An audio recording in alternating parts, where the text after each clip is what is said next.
നമസ്കാരം, ആയുർവേദ ടോക്സിന്റെ പുതിയ എപ്പിസോഡിലേക്ക് സ്വാഗതം. ഞാൻ ഡോക്ടർ സെറിൻ. ഇന്ന് നമ്മൾ ഡിസ്കസ് ചെയ്യാനായിട്ട് പോകുന്നത് കുഞ്ഞുങ്ങളിൽ ഉണ്ടാകുന്ന വിളർച്ച, അനീമിയയുടെ ലക്ഷണങ്ങൾ എന്തൊക്കെയാണ്, എത്ര ഭക്ഷണങ്ങൾ കഴിക്കുകയാണെങ്കിൽ നമുക്ക് ഈ ഒരു വിളർച്ച മറികടക്കാനായിട്ട് സാധിക്കും, അത് ഏതൊക്കെയാണ് എന്നുള്ളതൊക്കെ നമ്മൾ ഇന്നത്തെ ഈ ഒരു എപ്പിസോഡിൽ ഡിസ്കസ് ചെയ്യുന്നുണ്ട്. അപ്പൊ പൂർണ്ണമായിട്ട് വീഡിയോ കാണാൻ ഇഷ്ടപ്പെടുകയാണെങ്കിൽ ലൈക്ക് ചെയ്യാനായിട്ട് മറക്കരുത്. മാക്സിമം ആളുകളിലേക്കും കൂടി ഷെയർ ചെയ്യാനും ശ്രമിക്കാം. അപ്പൊ നമുക്ക് ടോപ്പിക്കിലേക്ക് കിടക്കാം. അപ്പൊ കുഞ്ഞുങ്ങളിൽ ഉണ്ടാകുന്ന വിളർച്ചയുടെ ലക്ഷണങ്ങൾ തന്നെ നമുക്ക് ആദ്യം പരിചയപ്പെടാം.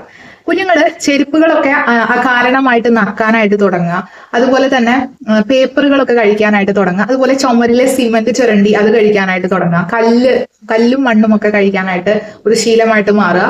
അതുപോലെ തന്നെ കുഞ്ഞുങ്ങൾ കളർ പെൻസിലോ അല്ലെങ്കിൽ കളർ ക്രയോൺസുകളൊക്കെ അതൊക്കെ ഇങ്ങനെ കടിച്ചു തിന്നുക എന്നുള്ളതൊക്കെയാണ് പൊതുവായിട്ട് കാണുന്ന ചില ലക്ഷണങ്ങൾ. ഇത് കുഞ്ഞുങ്ങൾ ഇങ്ങനെ ഫ്രീക്വന്റ്ലി കാണിക്കുകയാണെങ്കിൽ, 1-2 ദിവസം കാണിച്ചാൽ എല്ലാ വർഷവും ഇങ്ങനെ ഫ്രീക്വന്റ്ലി കാണിക്കുകയാണ്. അവർ എത്രയൊക്കെ നമ്മൾ പറഞ്ഞിട്ടും അവരത് തന്നെ റിപ്പീറ്റീവ്ലി ആയിട്ട് നമുക്ക് ഇങ്ങനെ കാണുകയാണെങ്കിൽ തീർച്ചയായിട്ടും നമ്മൾ അത് വിളർച്ചയുടെ ഒരു ലക്ഷണമായിട്ട് പരിഹരിക്കുകയും അതിനുള്ള ട്രീറ്റ്മെന്റ്സുകൾ സ്റ്റാർട്ട് ചെയ്യുകയും ചെയ്യണമെന്ന് ഓർമ്മിപ്പിക്കുന്നു. അപ്പൊ ഇതില് നമുക്കിത് പ്രധാനപ്പെട്ട കാരണം, ഇത് ഉണ്ടാവുന്നതിന്റെ കാരണം എന്ന് പറയുന്നത് വിളർച്ച, അതായത് അയൺ ഡെഫിഷ്യൻസിയാണ്.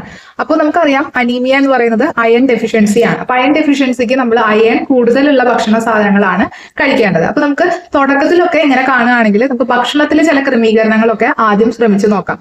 അതായത് ഇപ്പോ വിരശല്യം ഒക്കെ ഉണ്ടാവും ചില കുട്ടികൾക്ക്. അപ്പൊ അതിന്റെ ഭാഗമായിട്ട് നമുക്ക് അനീമിയ അഥവാ വിളർച്ച വരാനുള്ള സാധ്യതയുണ്ട്. അപ്പൊ വിരശല്യം ഉണ്ടെങ്കിൽ നമ്മൾ വിരയുടെ മരുന്ന് കുട്ടികൾക്ക് കൊടുക്കേണ്ടത് വളരെ അത്യാവശ്യമാണ്. രണ്ടാമത്തെ ഒരു കാര്യം എന്ന് പറയുന്നത് അയൺ കണ്ടന്റ്, അയൺ ഡെഫിഷ്യൻസി ഉണ്ട് എന്ന് തോന്നിക്കുന്ന അല്ലെങ്കിൽ അയൺ കണ്ടന്റ് നമുക്ക് കൂടുതലുള്ള ഭക്ഷണങ്ങൾ ഡയറ്റില് കൂടുതലായിട്ട് ഉൾപ്പെടുത്തുക എന്നുള്ളതാണ്. അപ്പോൾ ഫോർ എക്സാമ്പിൾ ഇലക്കറികൾ, അതുപോലെ തന്നെ പാവയ്ക്ക, കോവയ്ക്ക, അതുപോലെ ഇറച്ചി എന്ന് പറയുന്നത്, ഇറച്ചിയിൽ ഇപ്പൊ നമ്മൾ കഴിക്കുന്ന പച്ചക്കറിനേക്കാളും ഒരു ഡബിള് അയൺ നമുക്ക് ഇറച്ചിക്കൂടെ കിട്ടുമെന്നാണ് പറയുന്നത്. അപ്പൊ ഇറച്ചി കുറച്ചധികം കുട്ടീനെ കൊണ്ട് കഴിപ്പിക്കുക എന്നുള്ളത് വളരെ അത്യാവശ്യമാണ് അയൺ ഡെഫിഷ്യൻസി ഉണ്ടെങ്കിൽ. പിന്നെ അതുപോലെ തന്നെ ബീട്രൂട്ട്, അതുപോലെ ഡേറ്റ്സ് നമുക്കറിയാം. പിന്നെ പേരയ്ക്ക എന്ന് പറയുന്നത് ഇതിന്റെ ഒരു വലിയൊരു കലവറ തന്നെയാണ്. അയൺ ഡെഫിഷ്യൻസി ഉള്ള കുട്ടികൾക്ക് തീർച്ചയായിട്ടും ഇത് കൊടുക്കണം. പിന്നെ ഇലക്കറികൾ, ഇതൊക്കെ അവരെ ശീലിപ്പിക്കുക എന്നുള്ളതൊക്കെ നമുക്ക് ഇത്തരം ഭക്ഷണ രീതിയിൽ ഉണ്ടാക്കുന്ന ചേഞ്ചസിന് വേണ്ടി നമുക്ക് ചെയ്യാവുന്ന ചില കാര്യങ്ങളാണ്. പിന്നെ ഉണ്ടാകുന്ന ലക്ഷണങ്ങൾ എന്ന് പറയുന്നത് കുട്ടികൾക്ക് വിശപ്പ് തീരെ ഉണ്ടാവില്ല. കാരണം ഇപ്പോൾ നമ്മൾ സ്കൂളിലൊക്കെ വിടുന്ന കുട്ടികളാണെങ്കിൽ അവര് ലഞ്ച് ബോക്സ് അങ്ങനെ തന്നെ തിരിച്ചു കൊണ്ടുവരും, അല്ലെങ്കിൽ കഴിക്കാതെ ബോക്സിൽ ചിലപ്പോൾ കൊടുക്കുന്ന ഭക്ഷണം അങ്ങനെ തന്നെ തിരിച്ചു കൊണ്ടുവരും. ഒട്ടും വിശപ്പില്ല, കഴിക്കുന്നതൊക്കെ വളരെ ലിമിറ്റഡ് ആയിട്ട് കഴിക്കുക, അങ്ങനെയൊക്കെ കാണിക്കാനായിട്ട് തുടങ്ങും. പിന്നെ കുട്ടികൾക്ക് ഗ്രോത്ത് കുറഞ്ഞ പോലെ നമുക്ക് ഫീൽ ചെയ്യും. അതായത് നമുക്കറിയാം കുട്ടിയുടെ ഗ്രോത്തിന്റെ ഒരു മൈൽ സ്റ്റോൺ എന്ന് പറയുന്നത് അത്തരം ഹൈറ്റും വെയിറ്റും കുട്ടികളുടെ ഏജിനനുസരിച്ചുള്ളത് ഒട്ടും കാണിക്കാതെയായിട്ട് തോന്നും. അപ്പോൾ അങ്ങനെയൊക്കെ ഉണ്ടെങ്കിൽ തീർച്ചയായിട്ടും ഇതൊരു അയൺ ഡെഫിഷ്യൻസി തന്നെയാണ്. അതുപോലെ ബുദ്ധി വികാസത്തിൽ ഉണ്ടാകുന്ന ചില ഏറ്റക്കുറച്ചിലുകളൊക്കെ കാണിക്കും. പിന്നെ മുതിർന്ന കുട്ടികളാണെങ്കിൽ അത് പഠിത്തത്തിനെ ബാധിക്കും. തീരെ പഠിക്കാനായിട്ട് കോൺസെൻട്രേഷൻ കിട്ടില്ല, പഠിക്കുന്ന കാര്യങ്ങൾ എന്താ പറയാ ഗ്രഹിക്കാനായിട്ട് സാധിക്കില്ല. അപ്പൊ നമ്മൾ പഠിക്കുന്നുണ്ട്, അത് നമ്മൾ മെമ്മറിയിൽ നിൽക്കണം അല്ലെ, പക്ഷെ അത് നിൽക്കാത്ത രീതിയിലേക്ക് വരുന്നതായിട്ട് കാണും. പിന്നെ ഹൈപ്പർ ആക്റ്റീവ് ആയിരിക്കും കുട്ടികൾ, അതായത് എപ്പോഴും ഒരു എന്താ പറയാ, എപ്പോഴും ഒരു ഹൈപ്പർ ആയിട്ടുള്ള ചില ചേഷ്ടകൾ ഒക്കെ കാണിക്കും. അതായത് ഒരു സ്ഥലത്ത് കുട്ടി നിൽക്കില്ല, എപ്പോഴും ഒരു പിരിവിരിപ്പ, ആ ഒരു രീതി ഉണ്ടല്ലോ, ആ രീതിയിലായിരിക്കും എപ്പോഴും ഇങ്ങനെ ചാടിത്തുള്ളി ആ രീതിയിലുള്ള ഒരു പിരിവിരിപ്പ് അവർ കുട്ടികളിൽ കാണാറുണ്ട്. അപ്പൊ അങ്ങനെ ഉണ്ടെങ്കിൽ പിന്നെ ഇപ്പോ പറയുന്നത് പഠനങ്ങൾ അനുസരിച്ച് ഒരു 60-70% കുട്ടികളിലും അയൺ ഡെഫിഷ്യൻസി ഉണ്ടെന്ന് തന്നെയാണ്. അപ്പൊ അതിന് നമ്മൾ തീർച്ചയായിട്ടും അതിലുള്ള ട്രീറ്റ്മെന്റ്സ് ആയുർവേദത്തിലുണ്ട്, ഔഷധങ്ങളുണ്ട്, അത് കൃത്യമായിട്ട് കുട്ടിക്ക് കൊടുക്കണം. അപ്പൊ ചിലപ്പോൾ ഗർഭാവസ്ഥയിൽ തന്നെ നമുക്ക് അത്തരം ഔഷധങ്ങളുണ്ട്. അയൺ ഡെഫിഷ്യൻസിക്കും അതുപോലെ കാൽസ്യം ഡെഫിഷ്യൻസി ഒക്കെ ഉണ്ടെങ്കിൽ അത് നമുക്ക് തീർച്ചയായിട്ടും നമുക്കത് കൊടുത്ത് കുട്ടിക്ക് നല്ല രീതിയിൽ ഇംപ്രൂവ് വരുത്താനായിട്ട് സാധിക്കും. അതായത് ഗർഭാവസ്ഥയിൽ നമുക്കറിയാം അയൺ ടാബ്ലറ്റ്, കാൽസ്യം ടാബ്ലറ്റ് ഒക്കെ കൊടുക്കുന്നുണ്ട്. അതുപോലെ ആയുർവേദത്തിലും അത്തരം ഔഷധങ്ങളുണ്ട്. പ്രഗ്നൻസി സമയത്ത് കൊടുക്കേണ്ടതും സുഖപ്രസവത്തിന് വേണ്ടിയിട്ടുള്ളതും കുട്ടിയുടെയും അമ്മയുടെയും നറീഷ്മെന്റിന് വേണ്ടിയിട്ടുള്ള ഔഷധങ്ങളുണ്ട്. അത് നമുക്ക് അമ്മയിലൂടെ, ഗർഭിണിയിലൂടെ നമുക്ക് കൊടുക്കാവുന്നതാണ്.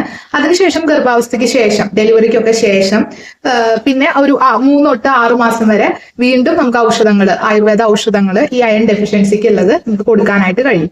പിന്നെ അതിനുശേഷം കുഞ്ഞിന് വളർച്ചയിൽ എന്തെങ്കിലും അയൺ ഡെഫിഷ്യൻസി വരികയാണെങ്കിൽ ആ സമയത്ത് നമുക്ക് കുഞ്ഞിന് വേണ്ടിയിട്ട് നമുക്ക് ഔഷധങ്ങളുണ്ട്.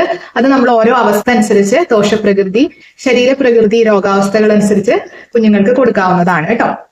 അപ്പൊ അത്തരം ബുദ്ധിമുട്ടുകൾ അനുഭവിക്കുന്നുണ്ടെങ്കിൽ തീർച്ചയായിട്ടും നമ്മളെ കോൺടാക്ട് ചെയ്യാം.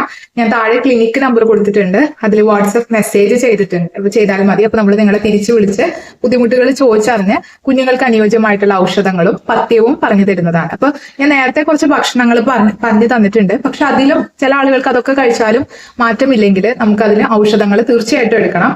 എന്നാൽ മാത്രമേ ഒരു ഡ്രാസ്റ്റിക് ചേഞ്ചസ് നമുക്ക് പെട്ടെന്ന് കാണാനായിട്ട് സാധിക്കുകയുള്ളൂ. അപ്പൊ അതിന്റെ കൂട്ടത്തിൽ നമുക്ക് അവരുടെ അവസ്ഥ അനുസരിച്ച് ചില പഥ്യങ്ങൾ നമ്മൾ നിർദ്ദേശിക്കുന്നതാണ് കേട്ടോ.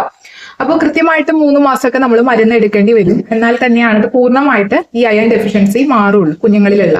ഓക്കെ, അപ്പോൾ അതുപോലെ തന്നെ ഈ അയൺ ഡെഫിഷ്യൻസി ഉണ്ട്, നമ്മൾ ഭക്ഷണത്തിൽ മാറ്റം വരുത്തി നന്നായിട്ട് മരുന്ന് കഴിച്ചു, പക്ഷെ ഇവിടെ അബ്സോർപ്ഷനും കൂടി നടക്കണം അല്ലെ.